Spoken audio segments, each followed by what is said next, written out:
एक बार एक व्यक्ति था। वह एक संत जी के पास गया और कहता है कि संत जी, मेरा एक बेटा है। वो न तो पूजा पाठ करता है और न ही भगवान का नाम लेता है। आप कुछ ऐसा कीजिए कि उसका मन भगवान में लग जाए। संत जी कहते हैं, ठीक है बेटा, एक दिन तू उसे मेरे पास लेकर आ जा। अगले दिन वो व्यक्ति अपने बेटे को लेकर संत जी के पास गया। अब संत जी उसके बेटे से कहते हैं, बेटा बोल राधे राधे। बेटा कहता है, मैं क्यों कहूँ? संत जी कहते हैं, बेटा बोल राधे राधे।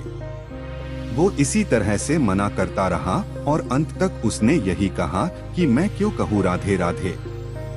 संत जी ने कहा, जब तुम मर जाओगे और यमराज के पास जाओगे तब यमराज तुमसे पूछे कि कभी भगवान का नाम लिया, कोई अच्छा काम किया, तब तुम कह देना कि मैंने जीवन में एक बार श्री राधा रानी के नाम को बोला है, बस एक बार। इतना बताकर वह चले गए।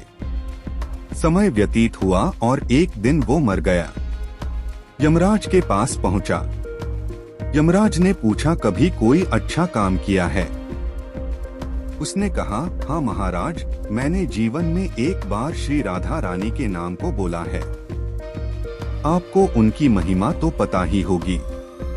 यमराज सोचने लगे कि एक बार नाम की महिमा क्या होगी, इसका तो मुझे भी नहीं पता है। यम बोले, चलो इंद्र के पास, वो ही बताएंगे। तो वो व्यक्ति बोला, मैं ऐसे नहीं जाऊंगा, पहले पालकी लेकर आओ, उसमें बैठ कर जाऊंगा। यमराज ने सोचा ये बड़ी मुसीबत है। फिर भी पालकी मंगवाई गई और उसे बिठाया। 4 लोग लग गए। वो बोला, यमराज जी, सबसे आगे वाले कहार को हटाकर उसकी जगह आप लग जाइए। यमराज जी ने ऐसा ही किया। फिर सब मिलकर इंद्र के पास पहुँचे और बोले कि एक बार श्री राधा रानी के नाम लेने की महिमा क्या है? इंद्र बोले, महिमा तो बहुत है, पर क्या है ये मुझे भी नहीं मालूम। बोले कि चलो ब्रह्मा जी को पता होगा, वो ही बताएंगे। वो व्यक्ति बोला, इंद्र जी ऐसा है, दूसरे कहार को हटाकर आप यमराज जी के साथ मेरी पालकी उठाइए। अब एक और यमराज पालकी उठा रहे हैं और दूसरी तरफ इंद्र लगे हुए हैं। पहुँचे ब्रह्मा जी के पास। ब्रह्मा ने सोचा कि ऐसा कौन सा प्राणी ब्रह्मलोक में आ रहा है जो स्वयं इंद्र और यमराज पालकी उठाकर ला रहे हैं। ब्रह्मा के पास पहुँचे। सभी ने पूछा कि एक बार श्री राधा रानी के नाम लेने की महिमा क्या है? ब्रह्मा जी बोले, महिमा तो बहुत है, पर वास्तविकता क्या है कि ये मुझे भी नहीं पता, लेकिन हाँ, भगवान शिव जी को जरूर पता होगा। वो व्यक्ति बोला कि तीसरे कहार को हटाइए और उसकी जगह ब्रह्मा जी आप लग जाइए। अब क्या करते, महिमा तो जाननी थी। अब पालकी के एक और यमराज हैं, दूसरी तरफ इंद्र और पीछे ब्रह्मा जी हैं। सब मिलकर भगवान शिव जी के पास गए और भगवान शिव से पूछा कि प्रभु, श्री राधा रानी के नाम की महिमा क्या है? केवल एक बार नाम लेने की महिमा आप कृपा करके बताइए। भगवान शिव बोले कि मुझे भी नहीं पता, लेकिन भगवान विष्णु जी को जरूर पता होगी। वो व्यक्ति शिव जी से बोला कि अब आप भी पालकी उठाने में लग जाइए।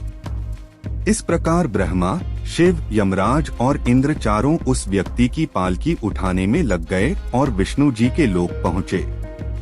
विष्णु से जी पूछा कि एक बार श्री राधा रानी के नाम लेने की महिमा क्या है? विष्णु जी बोले, अरे, जिसकी पालकी को स्वयं मृत्यु के राजा यमराज, स्वर्ग के राजा इंद्र, ब्रह्मा लोक के राजा ब्रह्मा और साक्षात भगवान शिव उठा रहे हों, इससे बड़ी महिमा क्या होगी? जब सिर्फ एक बार श्री राधा रानी नाम लेने के कारण आपने इसको पालकी में उठा ही लिया है, तो अब ये मेरी गोद में बैठने का अधिकारी हो गया है। भगवान श्री कृष्ण ने स्वयं कहा है कि जो केवल रा बोलते हैं तो मैं सब काम छोड़कर खड़ा हो जाता हूँ।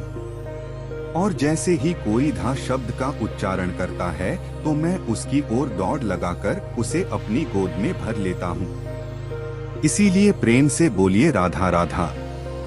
कहानी कैसी लगी कमेंट करके जरूर बताएं, और आपने कोई ऐसी कहानी या किस्सा सुना हो तो वह भी हमें लिखकर भेजें।